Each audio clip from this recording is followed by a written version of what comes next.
The Lakes and Coorong always were and always will be Narrandjri Rui. What follows is a collection of images and audio recorded of Lakes and Coorong people as they discuss the formation of the Lakes and Coorong Environmental Trust. I'm Craig Wilkins. I'm the Chief Executive of the Conservation Council of South Australia. We're South Australia's peak environment body, and we're huge fans of the Coorong Environmental Trust. We like the model, we like the approach, and in particular, we love the ambitious vision. The Coorong used to be a truly spectacular nature wonderland, and it could be again. It is still a wetland of international significance.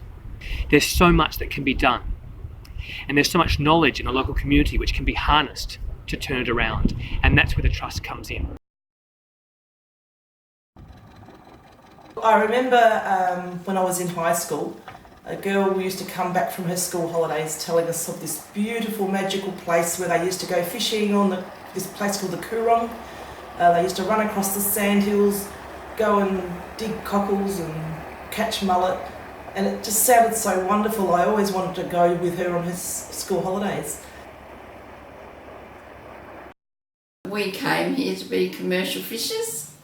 I was 19 and my husband was 20. And as we drove along, there were so many birds that just rose up, and everything was just black. You couldn't see the water on either side, either the lake or the Coorong. There were just so many birds. There were swans and pelicans and ducks, lots of ducks, and there were ducks that couldn't fly very much. The musk ducks that stayed in the water, they were really good. There were lots of them around then, but we don't see many of them now. I find it very distressing because what I fell in love with, especially the Cape Barren geese and the swans, you don't see them anymore, and when you do, there's not the numbers that there were.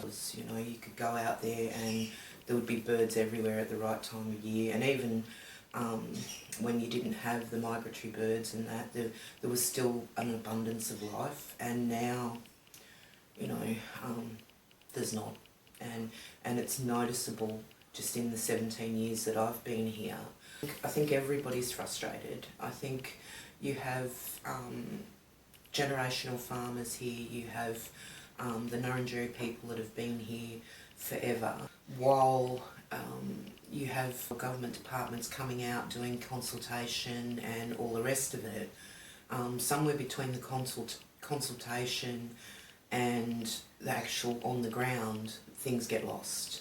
So I think that this new trust coming up, giving the communities in the area more flexibility and access to data and more control, I think could be the lifeline that the Coorong needs.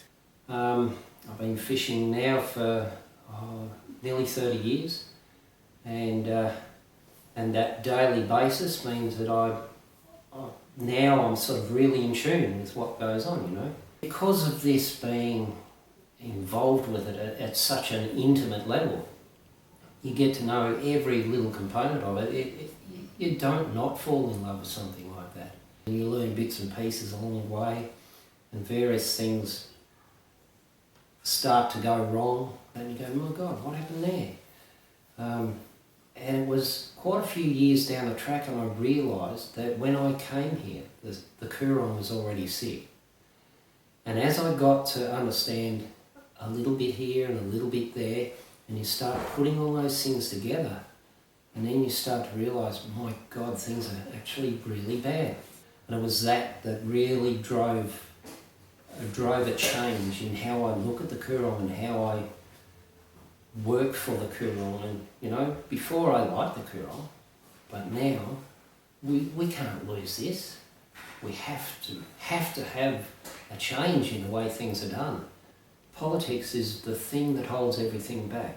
Politics is this thing that gives one particular group or one particular person some bigger right to be heard than others. The trust is going to be this thing that gives some ownership to the community. The ones that see it more frequently. Just a normal, natural, everyday thing that one thing joins to another that it just seems that scientists don't have. There's bits and pieces and they're not joined together. That's what the trust is going to do, and it's going to take that politics out. It's going to give everyone the same voice.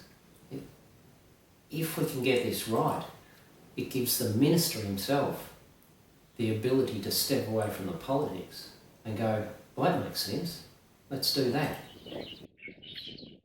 I had two grandfathers on my father's side. He fished the Coorong and Lakes for 50 years, and my grandfather on my mother's side, he fished for 60 years in the Lakes and Coorong. Yeah, they started to notice a serious decline really in the early 60s. And that was after major completion of a lot of the surface drains in the southeast. So the water that, whether it was surface water and or groundwater that made its way into the South Lagoon was completely stopped. And so it didn't take long for the freshwater springs to stop running. It didn't take long for the ephemeral lake system to dry out. And really from that point on, and from the mid-60s, the Coorong started to decline in the South Lagoon. The Coorong, when I was a kid, 50, 60 years ago, was a magnificent place. Used to measure birds by the hectare. Used to measure fish by the tonnes. Now we measure birds with a few hundred, and we measure fish in a few kilos. It's nothing to how the natural productivity was 50, 60 years ago. What I've seen in the last 35 years is constant decline in the health of the Coorong, occasionally slowed down by a moderate flood. That makes things good for a year or two, and then we go back to the same old, same old. I'm just astounded at the levels of productivity of a system that's only working at 50%. And I attribute all that in the last 7 to 8 years to the environmental allocation of waters to the estuary by the Commonwealth Environmental Waterholders Office. That has been the single biggest significant event in improving the health of the Coorong. There's a number of people now that are clued up what drives estuary function, what drives ecosystems similar to the Coorong, and there's a lot of places around the world that have suffered the same sort of fate, the same sort of decline, and I think the sharing of that sort of information has been useful to identify some of the problems that we've got here. I have some useful knowledge that would help address the issues in the Coorong, and I think that it's up to this generation, that's me and my generation, to actually make some sort of serious effort in rectifying the degradation of habitat issues. If the issues were addressed properly and that we could actually turn things around, nature will do the rest. If birds will come back, the fish will come back. And that's where I think the Environmental Trust is a great initiative, because it brings the community and government and all stakeholders together around the one table with the one interest in improving the health of the lower lakes and Coorong. And to me, I think that's a great start, because we haven't had that approach in the past. And I think that if you've got a legislative framework, I think that in the longer term, and I don't mean in the beginning, but in the longer term, there is a process that will keep driving the objectives of the Trust. There's a huge win for people power, for the local community, and for stakeholders that have an interest in the Coorong. It's a no-brainer in my world. Such was the overwhelming support for this most important piece of legislation, not only amongst the stakeholder groups, but also, of course, across the political spectrum in this place, that it really is a no-brainer. The Coorong Environmental Trust Bill 2019 establishes the Coorong Environmental Trust, with the objective of driving the restoration of flows and ecological stability with the lower lakes and the Coorong. Serve as a vehicle to create and maintain a repository for all environmental data and research outcomes relating to the Coorong, something locals and stakeholders have been pleading for a very, very long time. It will provide independent, impartial scientific advice on the state of the Coorong, including, of course, the invaluable citizen science from locals who know the Coorong better than I think we ever will. Science that has been painstakingly gathered but all too often ignored, undermined and especially undervalued. It was incredibly heartening to see the outpouring of community support and to see the eagerness of a wide range of stakeholders to see the trust established. What has been made abundantly clear to us is just how much the community relies upon and how desperately they are seeking high-quality research and monitoring. The level of scientific and academic knowledge and engagement amongst members of the community around the Coorong and Lower Lakes is staggering. There is a distinct lack of trust of government consultations and community forums, a persevering symptom arising from past experience and from the community being let down far too many times. The Lakes and Coorong have been extensively studied, researched, monitored, managed and measured in various ways since the late 1800s. Unfortunately, these activities have become extensively cyclic and project-driven since the mid-1990s. Due to the limited scope of existing monitoring, important events in the Coorong can, and importantly they have, been missed.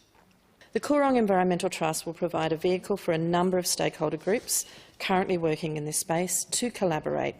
It will provide a one-stop shop for government to obtain information. Perhaps most importantly, it provides a vehicle to consolidate the science going on in the Coorong and provide for independent monitoring and research ongoing. It creates an avenue for new and international funding, not necessarily available to state governments.